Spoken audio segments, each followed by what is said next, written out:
the conservative argument that Minister or Speaker Rota's acknowledgement of his responsibility aside, that the government ultimately bears responsibility for the presence of that individual, given the government was the host, the Prime Minister ultimately is, through the Minister of Public Safety, is responsible for security and vetting in the House. What did you make of that argument?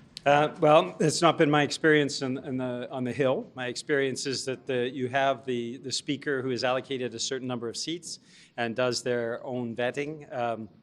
There are many times a day sometimes, when the Speaker is recognizing people in the audience, in the galleries, and I am not aware of any sort of process that involves the government oversight of that. So I believe, as the Speaker said, it was his decision, and on that decision, he needs to step down because he has certainly lost the confidence of our caucus. Do you agree with the PMO that the House Speaker should be the only one who should shoulder this blame for this mistake, that the PMO or the government really shouldn't be accountable for this? Well, I think it's fair to say the Speaker has acknowledged that it was his decision and his decision alone. I don't believe the apology is adequate. I think Canadians need to be reassured. People of the Jewish community across the country who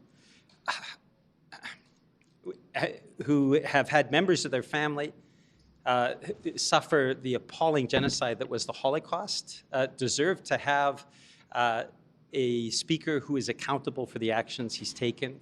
And to our mind, that accountability means stepping down. But if he doesn't resign, what do you do? We had a similar question around the public inquiry into foreign interference. And you'll recall at the time the NDP said we would use procedural tools. We have the ability to use procedural tools. It is unclear to me in the House exactly where the other parties are at this point. We have clearly signaled our lack of confidence.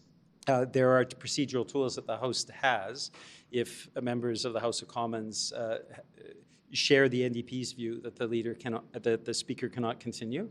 So we'll have to stay tuned on the coming days. There are a number of procedural things that could happen, but I think your questioning of the other parties as to where they are at will help to indicate where things could go from here. How can the Speaker carry out his duties impartially when he's the topic of debate right now? Should he be stepping aside and someone else, dealing with this? That's our position, that he should step aside for the good of Parliament.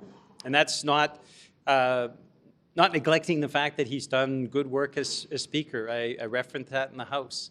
But what happened Friday was horrible. It was terrible. It was profoundly hurtful for so many Canadians and to people around the world. And he has to step down as a consequence of that. And what responsibility should the government bear? Well, we're focused. The Speaker said it was his decision. I believe him on that. It is a decision that comes fraught with profound consequences.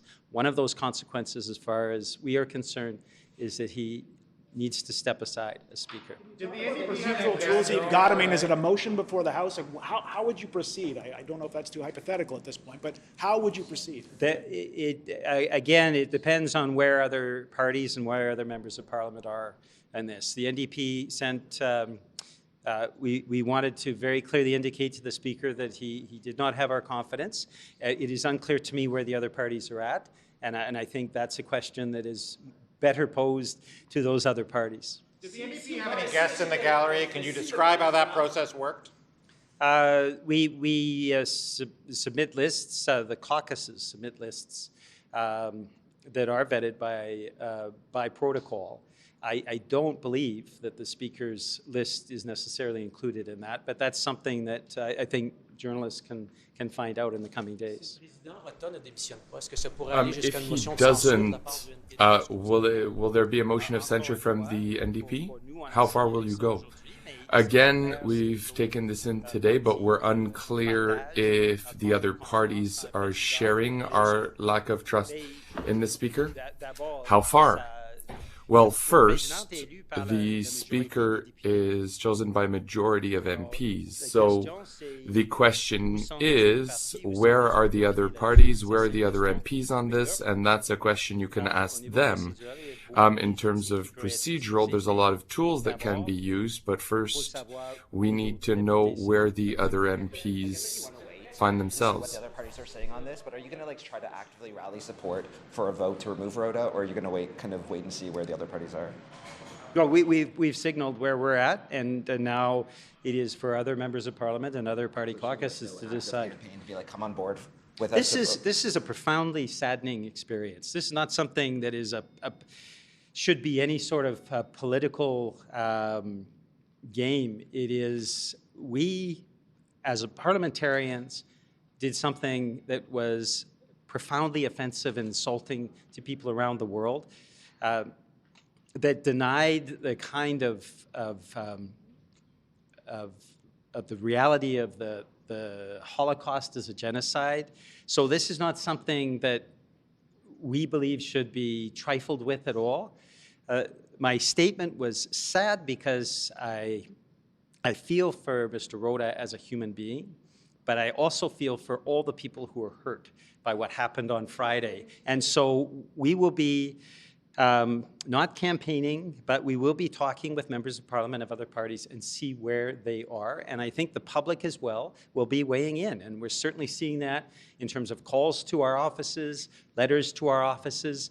I think the situation may be clearer in terms of the other parties in the next few hours, the next few days. As far as the NDP is concerned, though, we are clear and unequivocal. We believe that the Speaker needs to step down.